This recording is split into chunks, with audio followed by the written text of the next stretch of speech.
नमस्कार, किसान तक में आपका स्वागत है। मैं आपके साथ हूं पवन, मौजूद हूं रांची के सुकरहुट्टू में, रांची गौशाला न्यास परिसर के अंदर। मेरे साथ इस वक्त मौजूद हैं इस पूरे गौशाला के केयरटेकर भीम जी। इससे पहले आपको बता दूं कि यह गौशाला जो है काफ़ी लंबे चौड़े क्षेत्र में फैला हुआ है। यहाँ पर 450 लगभग गायें रहती हैं। सभी अलग अलग किस्म के गायों के लिए अलग अलग जो है शेड बने हुए हैं। सर, आपका स्वागत है। सबसे पहले बताएं कि यहाँ गाय कितनी है और इसकी देखभाल कैसे की जाती है, रखरखाव कैसे किया जाता है। ऐसा है सर, यहाँ पे हमारे पास अभी फ़िलहाल में 422 गाय है, छोटे बड़े मिला करके। और उनका देखिए, हम लोग अभी खड़े हैं हॉस्पिटल, जो ये हम लोग का हॉस्पिटल क्षेत्र है। यहाँ पे जैसे गाय का रख रखाव, जैसे यहाँ दो प्रकार की गाय, एक दूध देने वाली, एक सेवा करने वाली, सेवा वाली गाय। तो सेवा वाली गाय के लिए हम लोग का ये शेड है सर। और ये वो जो दिखाई दे रहा है वो सांड का खटाल है सर। और ये सारा एरिया है सेवा वाली गाय का। तो यहाँ पे हम लोग सुबह में 9 बजे जैसे लेबर आता है, हम लोग गायों को पहले खाना खिलाते हैं। उसके बाद फिर अपने फील्ड में, जो हम लोग का 104 एकड़ का फील्ड है, उसमें हम लोग चरने के लिए भेजते हैं। फिर 1 बजे आते हैं, फिर उनको खाना दिया जाता है। और खाने में उनको दिया जाता है, कुट्टी दिया जाता है, चोकर दिया जाता है प्रत्येक दिन, और गुड़ रोटी। और सेवा वाली में तो किसी दिन पालक हो गया, जो भी सेवादार आते हैं तो अपना पसंद का, कभी दलिया सेवा करवा देते हैं, कभी तो मतलब गायों को खाने पीने का यहाँ पे किसी तरह का कोई दिक्कत नहीं है, मेरा कहने का मतलब। हरा चारा की क्या व्यवस्था होती है? हरा चारा हम लोग बरसात के दिनों में लगाते हैं सर। हमारे पास 104 एकड़ है, उसमें हम लोग 40 से 50 एकड़ में हम लोग हरा चारा अपना लगाते हैं। और कम से कम 3 से 4 महीना, 5 महीना हम लोग को, मतलब हमारी जितनी भी गायें हैं उनको भरपूर खाना मिलता है यहाँ से।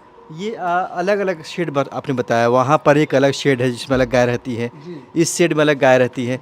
इसके पीछे का कारण क्या है? कारण यही है सर कि जैसे जो गाय, मान लीजिए कि वो दुधारू खटाल में थी और वो किसी कारणवश मतलब कि जैसे कि नहीं खाने की वजह से वो गाय को हम लोग जैसे फिर दूसरे खटाल में शिफ्ट करते हैं। फिर वो गाय गर्म होती है, साढ़ से उसको हम लोग पाल खिलाते हैं। उसके बाद फिर गाभिन हो जाती है। तो हमारा एक खटाल है गाभिन खटाल, उस खटाल में हम लोग गाय को शिफ्ट करते हैं।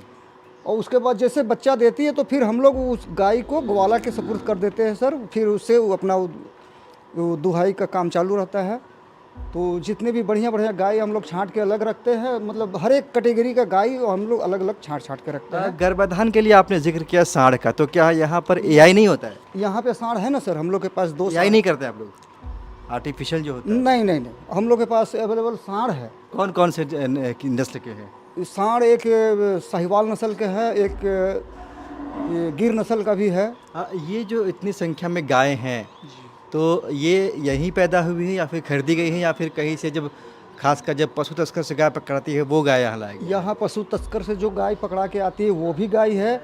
यहाँ पर जो पैदा हुई वो भी गाय है यहाँ पर।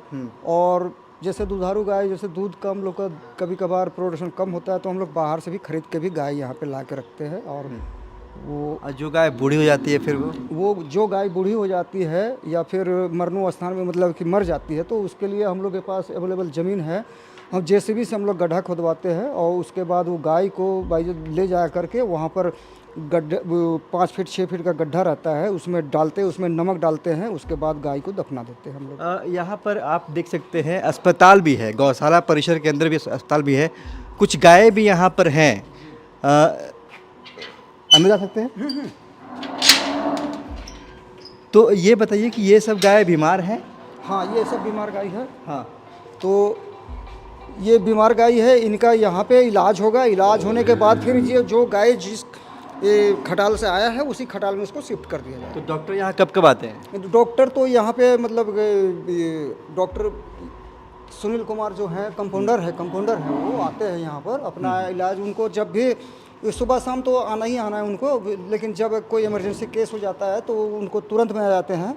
और एक जो डॉक्टर है, डॉक्टर एंथोनी कोनगाड़ी जो है, वो वेटनरी डॉक्टर हैं, वो भी आके मतलब जैसा केस होता है वो अपना देख के चले जाते हैं। इतनी बड़े गौशाला को मेंटेनेंस करने में, रखरखाव करने में काफ़ी खर्च होता होगा, तो वो सब खर्च कैसे होता है? दूध से ही आता है या फिर बाहर से भी लोग दान करते हैं? बाहर से ही लोग दान पे ही गौशाला ज़्यादातर चलता है। यहाँ पे जो गाय यहाँ पे दूध देती है ना, और जो दूध से जो ये फ़ायदा होता है, तो उनको खिलाने में ही सारा पैसा इसमें मतलब कोई यहाँ नो प्रॉफिट नो लॉस में गौशाला चलता है। लेकिन दानदाता जो कितने लोग यहाँ काम करते हैं यहाँ जो पर फुल टाइम काम करते हैं? अभी कम से कम 48 लोग यहाँ पे फुल टाइम काम करते हैं, जिसमें दूध बांटने वाले हैं, रात का गार्ड है, हम लोग हैं, और फिर स्टाफ है, रेजा कुल्ली जो भी है, जो भी गाय का सेवा करते हैं, और अलग अलग उनका सबका अलग अलग काम है।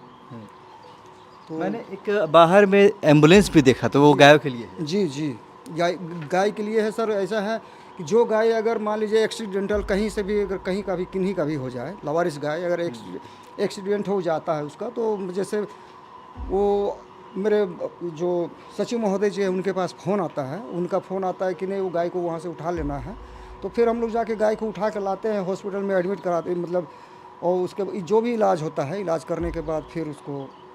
गर्मी काफ़ी है, क्या व्यवस्था है गायों की? गर्मी काफ़ी है, उसके लिए व्यवस्था आप देख सकते हैं कि सारे खटाल में जितने भी खटाल है सारे सब में पंखे लगे हुए हैं, और एक एक खटाल में कम से कम 4 से 5 से 7 8 भी पंखे लगे हुए हैं सब। लाइट का व्यवस्था भी है, सारा कुछ। पानी का व्यवस्था है कि हर एक खटाल में अपना गाय देख रहे हैं, जितने भी नल देख रहे हैं सर, वो गाय जहाँ पानी पीने मतलब कि उसको सुविधा हो वहाँ तक वो नल का व्यवस्था किया गया है यहाँ पर। 422 गाय आपने बताया, खर्च भी, गोबर भी काफ़ी होता होगा, उस गोबर का क्या करते हैं आप लोग? गोबर का तो हम लोग जैसे अभी हम लोग एक शेड नया बना है, हम लोग बनाए हैं शेड, उसमें हम लोग केचुआ खाद का भी ये शुरुआत करने जा रहे हैं। फिलहाल तो हम लोग 20 बेड से अभी तैयार करने जा रहे हैं, और जो भी गोबर हम लोग होता है तो एक जगह डंप कर देते हैं, उसके बाद फिर उस गोबर को हम लोग अपना खेत में डालते हैं कि बरसात के दिनों में जो भी घास हम लोग पैदावार करते हैं यहाँ पर, तो गोबर डालने से उसका जो प्रोडक्शन होता है बहुत अच्छा होता है। तो केचुआ खाद बेचने का भी? हाँ, केचुआ खाद का भी हम लोग व्यवस्था किए बेचने का। और अभी हम थोड़ा देर पहले आपको बताया कि जैसे हम लोग जो देसी गाय है उसका गोबर खाद से हम लोग एक ये क्या बोलते हैं चिप बनाए हैं, जो कि रेडिएशन को बहुत हद तक मतलब कि कम करता है। तो यहाँ पर गायों के रखने के लिए पूरी व्यवस्था की गई है, जो बूढ़ी गाय हैं उनके लिए भी, और जो बच्चे गाय हैं उनके लिए ही पूरी तरह से व्यवस्था की गई है, ताकि उन्हें किसी प्रकार से परेशानी नहीं हो, वो आराम से यहाँ पर एक अच्छा जीवन जी सके। इसलिए यह गौशाला काफ़ी लोग इसे जानते हैं। दूध की जो यहाँ से मांग है वो भी काफ़ी ज़्यादा है, काफ़ी संख्या में यहाँ पर लोग आते हैं, दूध ले जाते हैं। देसी गाय का दूध अलग होता है, और यहाँ के जो केयर टेकर है भीम, उनका कहना है कि देसी गाय की जो दूध है उसकी मांग काफ़ी ज़्यादा है, क्योंकि क्वालिटी काफ़ी अच्छी रहती है। तो ऐसे ही और खबरों के लिए आप देखते रहिए किसान तक। नमस्कार। हमसे है दुनिया, हमें कुछ करके दिखाना है। मिट्टी मेरी, सेहत मेरी, खेती का नया जमाना है। किसान तक, खाना है तो उगाना है।